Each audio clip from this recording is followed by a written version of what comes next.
Servus ľudia, ja som Janči a dneska si vysvetlíme, ako sa efektívne rozcvičiť. Na začiatok by sme si mohli vysvetliť, čo to taká efektívna rozcvička je. Takže efektívna rozcvička má nejaký zámer. Čiže keď idete cvičiť napríklad vrch tela, tak si nebudete rozcvičovať spodok. To je absolútne zbytočné. Cieľom efektívnej rozcvičky by malo byť to, že sa efektívne zahrajeme na ten daný tréning, čo ideme robiť. Čiže robíme také cvičenia v tej rozcvičke, aby sme podporili ten výkon.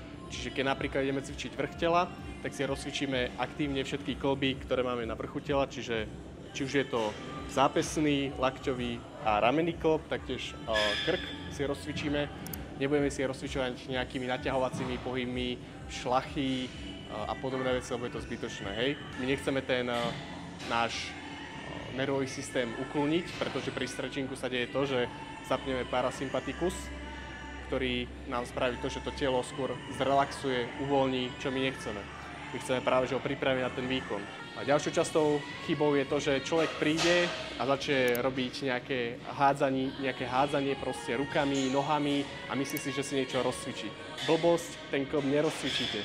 Absolútne je to zbytočná stráta času. Tým hádzavým pohybom nijak nepripravíte to telo na ten pohyb. Práve že možno tam trošku naženiete krv, ale ten klb nejak nerozcvičíte, hej, ani to telo.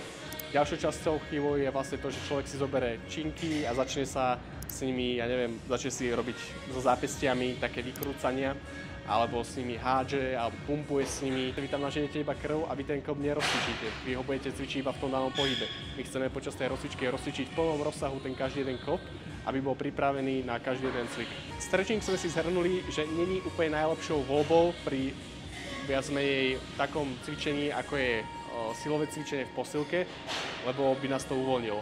Avšak je jedna výnimka, pokiaľ človek má nejaké problémy s klbmi, alebo má napríklad je po operácii, po nejakom zranení, tak niektoré svaly, pokiaľ sú stuhnuté, mu nedovolia plný rozsah.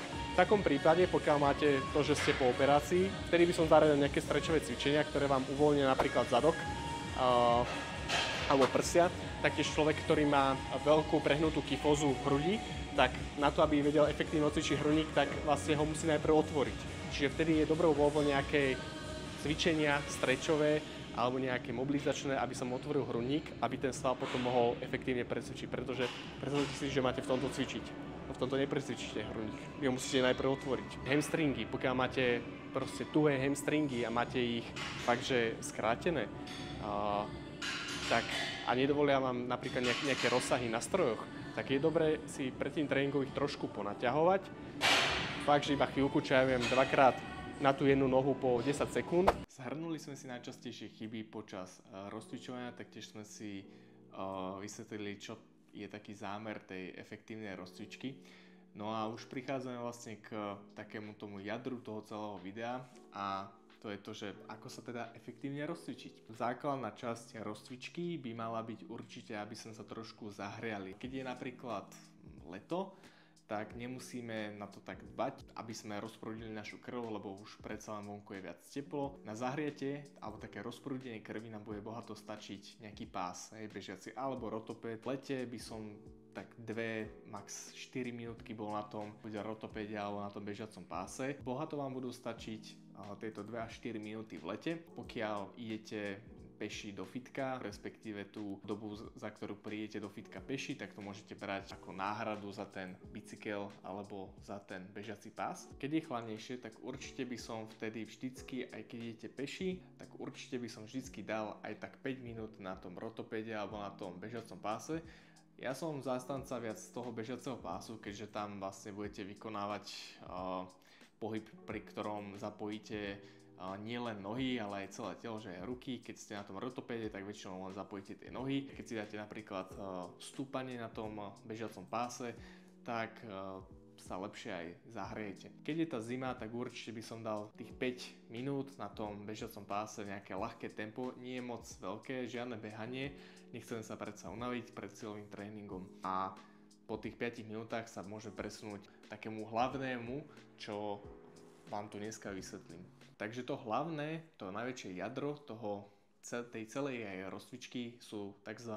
CARS. CARS je často používaný termín fyzioterapeutmi. Sám som sa vlastne inšpiroval od nich. Skrátka CARS vlastne znamená kontrolované kĺbne rotácie. Čo to vlastne sú kontrolované kĺbne rotácie? No, už zo samotného názvu môžete pochopiť, že idete robiť nejaký pohyb, ktorý je kontrolovaný. Ako prvé, čo by som si mali vysvetliť, tak je to, že keď robíte tieto kontrolované kĺbne rotácie, vôbec to neurýchli. Pekne v kľude, bez žiadneho stresu, pekne v kľude vykonávate tie cvičenia, pretože jedine tak ten klb dokážete kontrolovane a perfektne zapojiť vo všetkých smeroch, vo všetkých rozsahoch. Keď ideme vrch tela, také tri hlavné tie klby, čo sme si vlastne už spomenuli, tak sú ramenný klb, lakťový a potom máme zápestný. Ako prvý klb si budeme rozcvičovať ten ramenný. Na videu môžete vidieť teraz ukážku toho, ako sa rozcvičuje ten ramenný klb. Robíme také krútivé pohyby s vystretým lakťom a pekne ideme hore, dozadu a dole. Počas toho vytáčame aj zápestie. Vykonávate tento cvik ako aj všetky ostatné v pomalom tempe. Ďalej máme na rade lakťový klb spolu s tým zápestným. Na videu môžete vidieť, že to je vlastne cvičenie, ktoré je spojené dohromady, že tam precvičíte obidva tie klby. Ako prvé, čo urobíte, tak si dáte pod ten lakeť, ktorý idete rozcvičovať, dlaň, aby ste ho mali viac stabilný. A následne urobíme to, že vlastne ruku dáme do pronácie, ideme pekne pomaličky dole, potom urobíme supináciu, čiže otočíme dlaň smerom hore a ideme hore. A pekne pomaličky robíme furt tento istý pohyb. Pokiaľ ste už pokročilejší, tak kľudne môžete do toho pridať váhu, že si zoberiete nejakú ľahkú jednoručku a môžete to robiť tak, musíte to robiť pomaly. Keď to budete robiť rýchlo, tak absolútne to cvičenie nebude mať žiadny význam. Následne sa presunieme vlastne na spodnú časť tela. V spodnej časti si budeme rozcvičovať hlavne bedrový klb, kolenný a členkový. Bedrový klb sa nám zapája pri cvikoch, ako sú napríklad hip thrusty, taktiež drep. Bedrový klb si rozcvičíme tak, že si nájdeme nejakú oporu, napríklad ja mám stenu, ak nájdete nejaký stĺp je ešte lepšie. Zdvihnete nohu, dáte ju takých 90 stupňov, potom pekne ju vytočíte do boku, potom ju keby otočíte smerom tak, aby koleno smerovalo dopredu a idete pekný taký krúživý pohyb dozadu.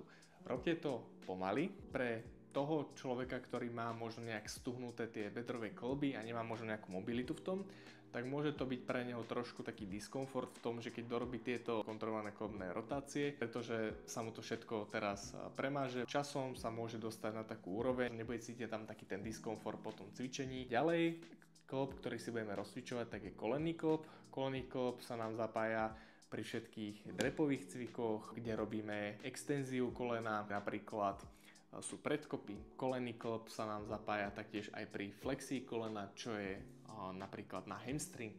Kolenný klb sa veľmi dobre vie rozcvičiť tak, že si sadnete na nejakú lavičku a zaboríte pätu do zeme. Budete ju vytáčať smerom doprava, doľava, doprava, doľava. Pekne pomaličky. Následne prichádza na rad členkový klb. Pri všetkých cvikoch na lítka sa nám bude zapájať ten členkový klb, pretože budeme robiť tzv. Plantárnu flexiu. Čo vlastne spravíte, tak je to úplne jednoduché. Vlastne sa postavíte, ako môžete vidieť na videu, a budete robiť také pekné, krúživé pohyby. Žiadne také blbosti, že by ste mali položenú nohu na zemi a tak si to rozcvičovali, tak nie. Pekne krútivé pohyby, kontrolovane, aby sme si precvičili ten celý klb. Doba efektívnej rozcvičky by mala trvať tak rozmedzi od 10 do 15 minút, maximálne tých 15. Samozrejme, pokiaľ je vonku obrovská zima a idete do fitka, čo neviem, peši 10 minút, tak môže sa to líšiť aj od takýchto faktorov, vtedy môže to byť kľudne 20 minút, ale pre také cvičenie, ako je fitko, bohate stačí tých 10-15 minút. Či už je to tých 5 minút na tom páse a potom 10 minút tieto klbové rotácie, bohate budú stačiť. Nikdy nechoďte po tejto rozcvičke aj tak na cvik s tým, že idete hneď proste do zlyhania prvú sériu, blbosť. Ďalšia taká súčasť rozcvičky sú určite aj zahrievacie série. Zahrievacie série slúžia na to, aby sme sa zahrali v tom danom cviku pred tým top setom, hej, pre tou sériou, čo chceme ísť do zlyhania. Pre začiatočníkov je super vec to, že keď si tam dáte tie zahrievacie série, tak môžu si očakovať zase tu nejakú techniku. Treba aj tie klby ešte trošku pripravené na tú záťaž, čiže je určite dobré si prejsť na nejakú zahrievaciu sériu s ľahšou váhou. Môže to napríklad vyzerať tak, že keď idete dve pracovné série na tlaky s jednoručkami, tak a máte tam 30 kg ako pracovnú sériu, tak napríklad prvá séria, ktorú môžete považovať ako pracovnú, bude s 20.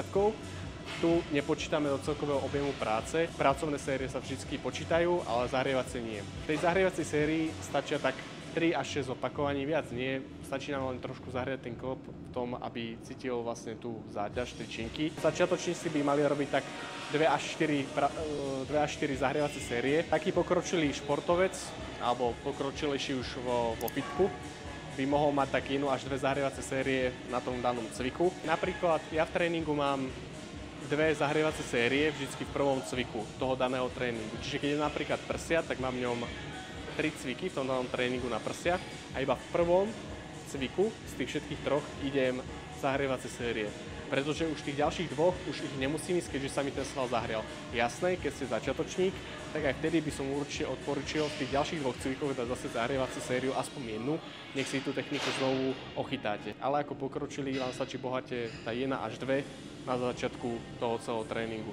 Pokiaľ máte v tom tlakovom tréningu, ako je napríklad ako sú prsia, máte potom ešte triceps, tak je určite dobré ešte ten triceps nejak zahriať pred tou pracovnou sériou. Ja mám napríklad 2 cviky na triceps v tlakovom tréningu a iba v jednom idem zahrievacú sériu. V tom ďalšom už nejdem, lebo ako vravím, je to zbytočné, keďže už som si ho zahrial. Jasné, zase sa vraciame k tomu, že keď ste začiatočník, vtedy by to mohlo byť nejak efektívne, pretože samozrejme tú techniku si musíte z jedného cviku na druhý zase nejako ochytať, je to zase inakšie napolohovanie.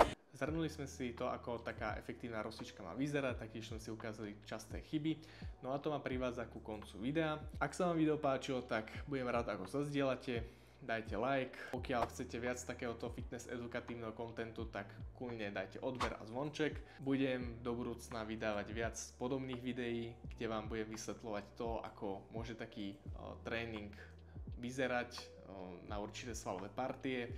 Budeme taktiež si vysvetľovať také najčastejšie chyby, mýty vo fitku a kopu ďalšieho. Ja sa s vami lúčim a majte sa.